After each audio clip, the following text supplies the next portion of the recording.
What is happening? This is just called Uhuru March for Reparations. What does that mean? Uhuru means freedom in Swahili. I just want to welcome all of you today and thank all of you for coming out to the March for Reparations to African people. Like from America to Africa, or just like to like native African people? I'm a little confused. Like, is this a slavery thing, or is this like an imperialism thing? You know what I mean? Like, you know what I'm saying? Like, is this to African Americans or to actual people in Africa? You know? Uhuru, give yourselves all a round of applause. Yep. I'm a descendant of settlers, and I believe in reparations in order to heal our nation. Okay, it's I stopped at the perfect fucking time. Okay, I'm going to assume that this has to do with American reparations. Okay. Look at us. Look at her crying. Holy shit.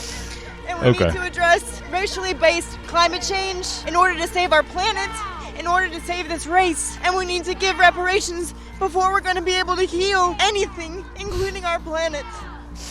Yeah. Hey, I appreciate you. Your heart's in the right place. Is that guy? Wait, is he in place of Andrew Callaghan? Damn. Uhuru. Breaking news. Breaking news. You're watching Channel 5. Because I'm for it. I'm for it. With Andrew Callaghan. You're probably wondering what you're watching. I'm your host, Andrew Callaghan, and that footage was from the Uhuru Reparations March on the streets of Oakland, California. At the time of this rally, I was a few hours south in Hollywood at an anti-vax march. Here we are, Channel 5 live worldwide, Hollywood and Vine, Freedom March. But the night before, we caught wind of a very important day, the National Day for African Reparations, hosted by an organization called Uhuru Solidarity, whose slogan it's all white people, except for this black guy in the back. He's just chilling. Okay. Slogan is white solidarity with black power. Okay. As white people, we have always upheld the lie that America is the home.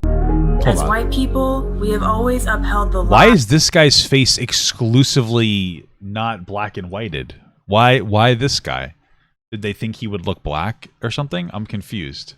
That America is the home of freedom and democracy. But the reality is very different. Long before Trump and the cries of fascism, African people were catching hell. Something is wrong with this reality. I'm thinking that maybe it would have been better to just call them black. Because African people aren't the same as like black Americans. Not all black people in America come from Africa necessarily. So like when you say reparations to Africa, I'm thinking you're advocating for reparations to Africa for us, like for Western imperialization. And I'd be like, okay, that's not a bad. I'm like, listen, I'm not against the conversation about reparations for either Western imperialism or for the history of slavery. It just feels a little tone deaf to me to just say Africans instead of like Black Americans. That makes more sense to me, you know? Because every opportunity and amenity I have has been at the expense of my black and brown brothers and sisters around the world. Sure. You owe money. If you don't give it, we're gonna come take it. Coming to take it. And I've seen Prince take it, all right? So while I was busy in Hollywood at the anti-vax rally, we sent our African studies correspondent, Saddam, to the Bay Area to figure out what the hell's going on. I feel like it was his idea to wear this fucking thing on his head. What the hell? Why? What is happening? My mama always told me about that water. And I said, okay, ma, I just gonna put my feet in. I'm sorry, ma, I got right in that water. I ain't ever noticed I was going deep in. Uhuru. We are here at Snow Park. It's one of the whitest parks I've ever seen. We're going to see the Uhuru Solidarity Movement. It's a bunch of white people that believe in African reparations. They want to give us money, so let's get some money.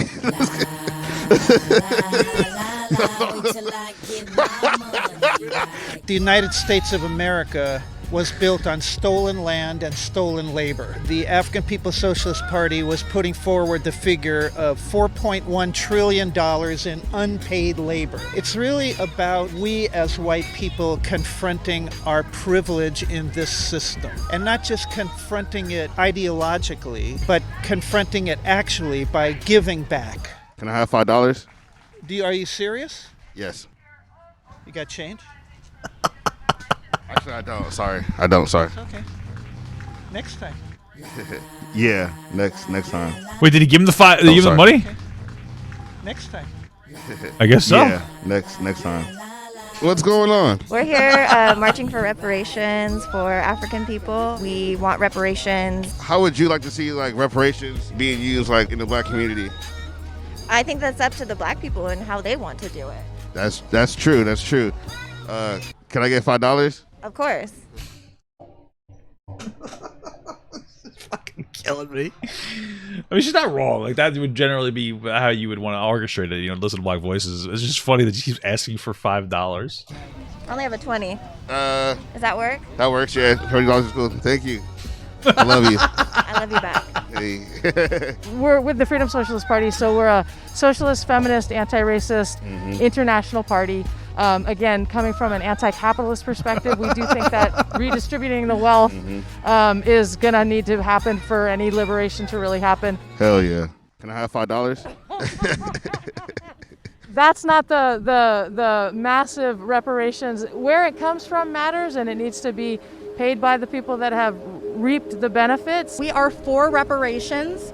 We are, actually working on, a Did they give the money on or what, the specifics should be. But reparations are a just demand. When you have people that were stolen from their countries and then tell them, oh, hey, you're free now, but we're going to still let people, discriminate against you. You need to make things right through reparations. And that's mega corporations, and it is the capitalist system. And I don't think it's...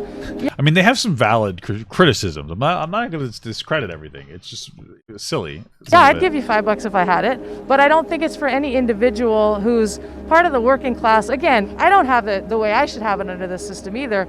So it's not so much, I don't think, for any working class or per person to provide that personal. She does not want to give up that $5, bro. This is what's happening here. It's But racist. to be Give in them the a money. movement that's demanding that happen at a systemic level, and again, tax the rich to get schools, tax the rich to make housing, tax the rich to pay for reparations. That's where I would come at it from. It's so interesting, right? That, like, her perspective is, hey, we need reparations, but it should come from rich people. And it's like, I agree, we should definitely get money from rich people and redistribute it.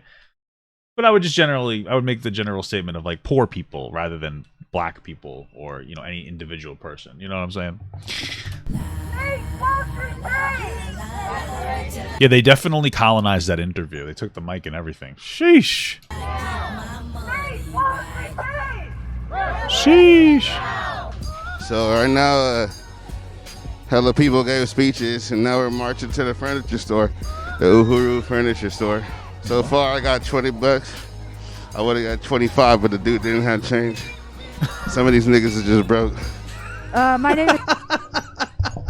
Only one person gave him money? Come on. is Allie Aiello from Oakland, California. I'm not from Oakland, California. I've lived in Oakland, California since February of this year, and I'm from New Jersey.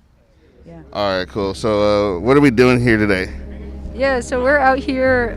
The organization that's putting this on is the Uhuru Solidarity Movement. We're an organization that works under the leadership of the African People's Socialist Party to organize, particularly in the white community, for reparations to African people. Africa is the future. It is the youngest continent on the planet. There is so much potential there. What does that mean, the youngest continent on the planet? Like, I'm just curious. Like, what does that mean that the continent was born?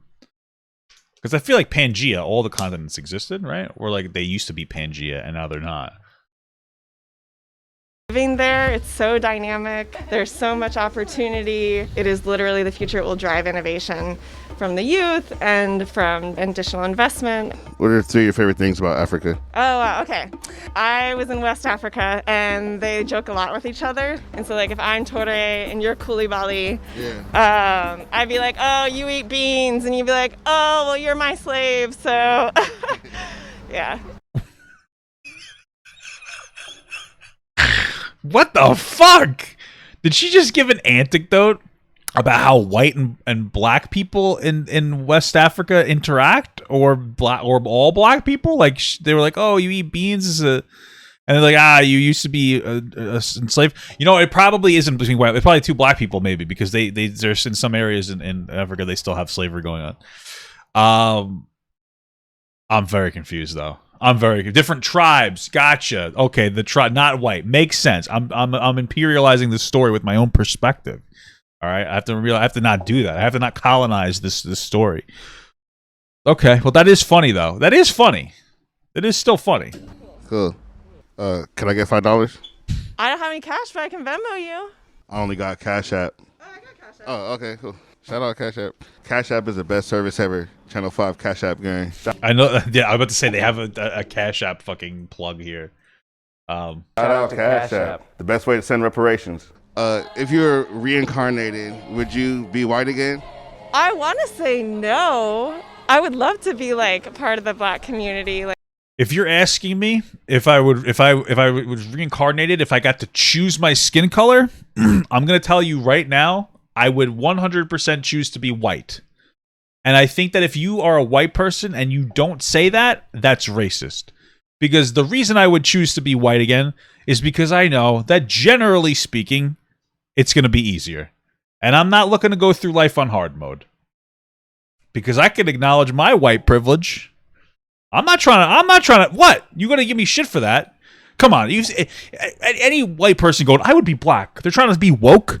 But like, let's be honest here. They're really saying like, I could do it. I couldn't. Not me. I'm fine. I'm okay. I don't want kind of that oppression in my life. I'm just going to be fucking honest with you. I'm not going to sit here and be like, I wish I was black. I don't, man. I do not need to deal with that shit. I just don't. I don't need to deal with it. You know what I'm saying? Too much for me, okay?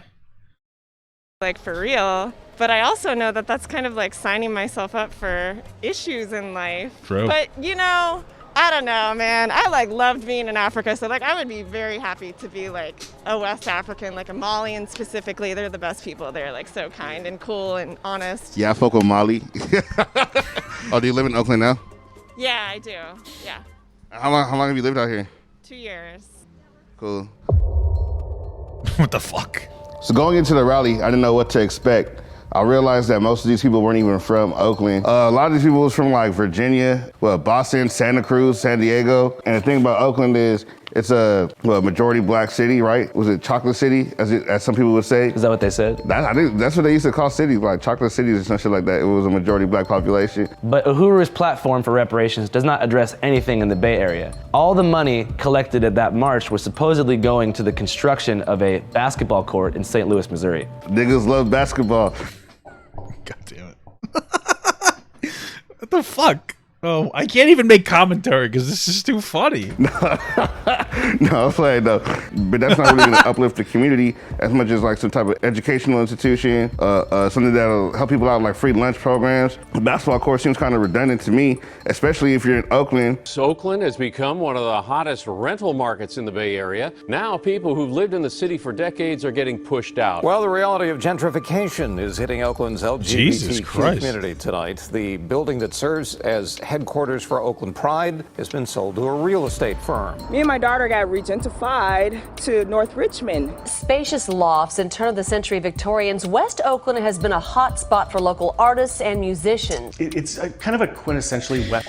It's so fucked because like you see like rich people and they do tend to be white that like they're like, you know what, I like this place, I'm gonna start moving in, and then it gentrifies the fuck out of an area and it pushes people out of that area. It's really fucked, and I feel like it's just a problem we're not addressing. Because my perspective from gentrification is how do we I don't really know that I care about preventing gentrification as much as I care about keeping people up in those areas with gentrification, right? So basically gentrification ultimately is pricing people out of the market. So my concern is like, how do we make it so you can't get priced out of the market? You know, that's why one of the reasons why I'm a universal basic income guy. You knew I was going to get it in here. We're going to throw the politics in there.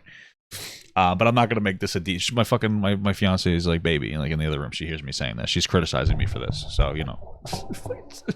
West Oakland kind of a space. So the mayor of Oakland announced she's creating a special cabinet to look at housing and affordability. According to the East Bay Equity Atlas, Oakland's black community has decreased by 25% in the past 10 years, and 91% of low-income homes of color are currently in areas that are actively gentrifying or about to gentrify. This is a result of big tech's takeover of the Bay Area, which has caused home prices to rise while wages for the working class have remained the same. That makes a lot of sense that that's actually happening because it's a cheap area that they can throw people there. See, this is one of the problems too, right? Because the argument from the local city would be like, oh, well, if we bring these jobs here, there's more jobs for the local people. Well, that's not true because tech jobs generally require some kind of a degree. And in low-income areas, fundamentally, it doesn't matter your skin color, you're usually not going to have access to any type of like robust education when it comes to some kind of computer science, we'll call it, some kind of computer science field. So like they'll move in, and then what happens is they have a tech area, and these jobs pay really well. So usually most people who are in computer science are willing to move from their state to another state because you'll get paid like $100,000+ in a poor area that's already cheaper. Now it's getting gentrified, so the price will go up, but it's still cheaper, generally speaking. So then you take a bunch of people that usually got opportunity in life, and they're going to move with their money into another area, and they're going to buy locally, and they buy cheap, but it drives up the prices of the market, and now they're making money and they're pricing other people out of the area.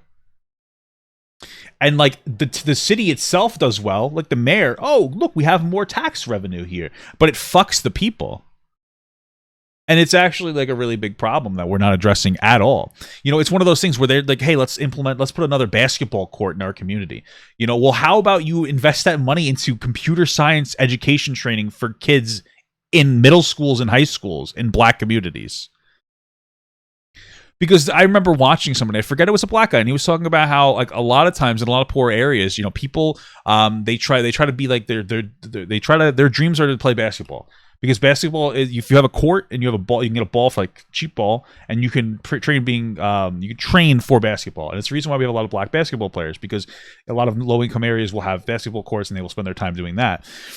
And it's like, well, instead of having this like fucking 1 in a million shot at being fucking rich and famous, why not provide more accessible, well-paying job opportunities to people in those areas? So a basketball court, well, that doesn't really help. Well, how about computer training? Like, I'm not even kidding when I say like, why don't we get fucking iPads in some of these low-income schools? I'm being 100% serious. Like, teach kids to use computers and code. Like, coding isn't like, if you learn it young, it's not super difficult. It's not like super duper difficult. Like, teach kids shit in these areas. I mean, it's just, but we don't do that, of course. Fucking basketball court. It almost feels racist. You know what I mean? Like, hey, yeah, black people want basketball, let's give them basketball. It's like, what the fuck? I mean, we should look and see how many basketball courts are in St. Louis. Yeah, exactly. Bro, it's like it feels like a bunch of white people got together and they're like, we gotta raise money for, what are black people like? Basketball. We got it. Like, you're fucking, like, I feel like that's racist. Doesn't that feel racist to you? Fucking basketball? Like, come on. Tech is the way of the future. Let's train people in low-income areas all across the board to be better with computers. It'll be fucking massively positively impactful. It just seems extremely racist to me. I don't know. A group of all white people go to historically one of the blackest cities in California, the home of the Black Panthers, and they want to collect money from other white people, but like not marching through white neighborhoods, and build a basketball court so we can ball up. It's St. Louis, Missouri, yeah, like on the other side of the country. Somewhere where the people who donated the money will never be able to see shit that might come out of there. You know what I mean? Who knows? If Michael Jackson, then oh shit. if the next Kobe Bryant come out St. Louis, Missouri from the Uhuru Solidarity basketball court, nobody in Oakland will be able to be like, I seen that kid, I grew up with him. You know what I mean? So, you know, we decided to see what's up with people from the town, actually from the community. Well, all I heard was white solidarity. I said, I better get the hell out of here. Wait, with what? Huh? You're right. I didn't know what that meant. So. Yeah. Well, what are your opinions on reparations? I agree with it. I mean, as a people, we've been through a lot. Yeah. I mean, all we can do is state our case. True. You know what I mean? Just like with anything with laws and, you know, rights, you know. And hopefully Congress or our local officials will step in and, you know, and help out with that kind of a thing. Hopefully. You think white people are evil? No, I ain't saying no. I'm not saying that. I'm just saying some of them are, but some of them are not. You think they owe us money, though? I think they should. Somebody should, you know, give a little something back. I think they do. As a start, I think that every black person in America deserves the right to know where we come from, our ancestry, and it could be done with a DNA from our government. It would give us knowledge. It would empower us to know who we are. Where do we come from? The slave trade, everything was lost. And the government owes us as a people to know where we come from. What are your thoughts on reparations? I think ideally it is owed, but in reality, I don't believe that it will happen. How do you put an amount on, Probably, and where does it start and where does it stop? So how do you calculate? I mean, America would be bankrupt, right? What if I just start asking white people for money? No, absolutely not. I think that's a federal government thing. We just can start asking, people for money. He don't owe me anything. I got $20 so far. Bye. I mean, it makes sense, right? Because ultimately, this is an American problem, not necessarily like a white problem. Like, it's a black problem, but you understand what I'm saying, right? So you would say that you wouldn't hold white people responsible. You'd hold America responsible. And what that means is usually when we implement systems to fix broken systems, you take the money from the people that are benefiting the most from that system, right? So in America, you try to get most of the money from the top. Now, there might be some black people who would have to pay for reparations if they're really rich, but ultimately it really comes from to pay for reparations if we did. And I'll get into the reparations at the end of this video and my take on it. You would collect money from the top and you would do like a wealth redistribution, sure. Reparations is not going to be, some sort of welfare check from the U.S. government, because how could a welfare check or some sort of payout or something like that ever meet the dollar amount that's been stolen from African people? How do you define what George Floyd's life was worth, in terms of the culture that he brought to the family, his role as a father, and what he brought to his community? So who controls where all the money goes when y'all collect reparations? The furniture store. I don't know, I think it's a great way to raise money for the movement. They also Selling have great furniture? stuff. Like, I've bought a lot of stuff from here. And So what does the furniture store do with the money? well, I don't know exactly how they use the money, but I think they use it for like the same kind of thing that we're marching for today, to build resources and to invest in the black community in the U.S. Yeah. But they don't even know how they use the money? Oh. Does it go to the basketball court? I'm not sure. Yeah. This is my first time volunteering. Oh, really? Yeah, Oh, yeah. Nice. Yeah. Congratulations. Okay. All right. So here's let me give you like a little rundown. So we already finished that video. It was very interesting. Let me give you a little rundown about like my take on reparations real quick. All right.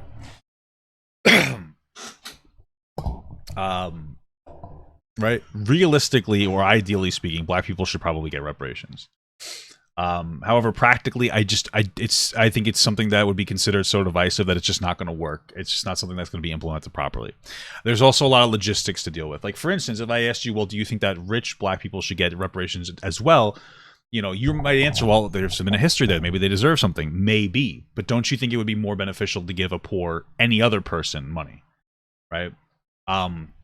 Realistically speaking, and this is where I come from, is that, like, I think it would be more palatable. I'm not saying ideal. I'm not saying black people don't deserve reparations, but I think it would be more palatable and easier to implement to deal with from a class issue perspective rather than specifically from, like, a race perspective. Again, not because black people don't deserve it, but because logistically it's a fucking nightmare. Honestly, I'm just being honest with you. Because here's the thing. The way that you measure oppression will usually be based on outcomes, right? So we look at the black community, for instance, and we understand that they've been oppressed partially because of a history in America, but also partially based on how well they're doing as a whole. Black people are underperforming, and underperforming is a bad word. Black people are performing the worst in America, and it's not because they're black. Well, it is just because they're black. Not because there's anything wrong with black people, but because of a history of oppression because they were black. Does that make sense? And so we look at outcomes.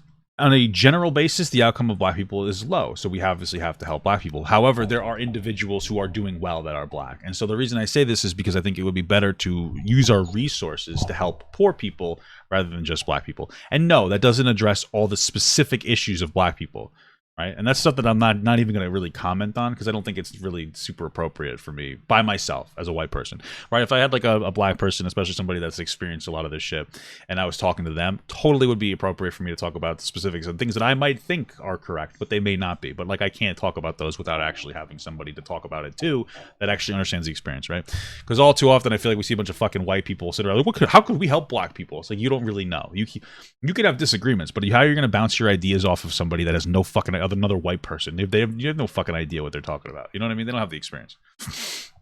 And so I think that the best thing to do would be focus on a class issue. And like, of course, I'm an advocate for universal basic income, 100%. And that's kind of like where I come from overall. That's my little thing. It's like wealth redistribution in a reasonable, positive way. And I think a UBI would be that way to do that.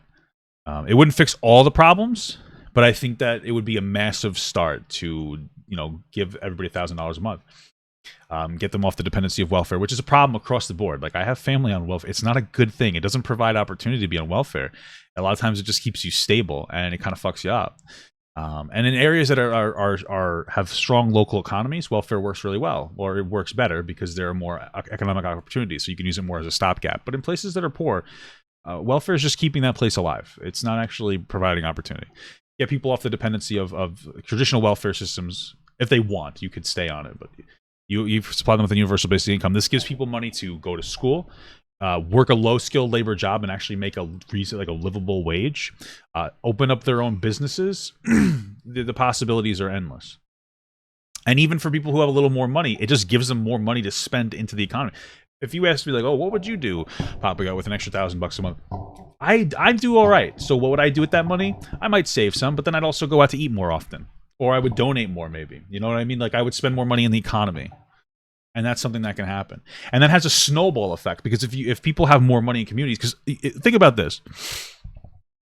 If you bring money into these communities, what's going to come with money? People who want more money, right? So you're going to see bigger businesses flock to that area. They're going to say, hey, I'm a big business. I want your money.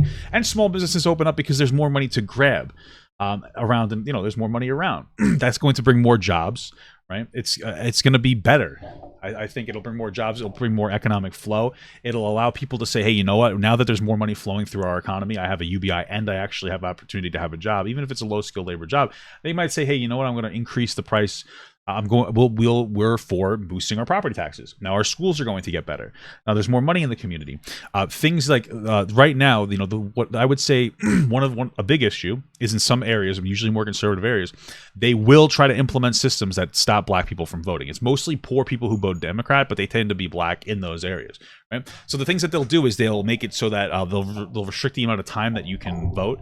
Instead of for instance, instead of like a 7 to 7, I think they used to do or something, they would cut it to like a 9 to 5 because they know you might be working. Or in poor areas, there's less places to vote. There's less access to getting to the voting place. They'll cut Sundays off when a lot of people will go to church and take church buses. You're right. All these wouldn't necessarily be problems. Because since you have money, you can spend a little extra money to get to your voting place, even if it's inconvenient. Right, so even UBI it'll help fight against actual forms of systemic oppression that exists today, right? So people are asking if UBI would be for rich people. It's almost completely irrelevant. You could stop it at a certain point, but I don't think it matters because you could just tax those people more. You know what I'm saying? Like it's one of those things where would rich people get it? Doesn't really matter. You know what I mean? It's like if they got it, you can either cut it off at a certain income, or you can just like tax rich people more. You probably would want to cut it off because rich people know how to dodge taxes. But I think you understand my point.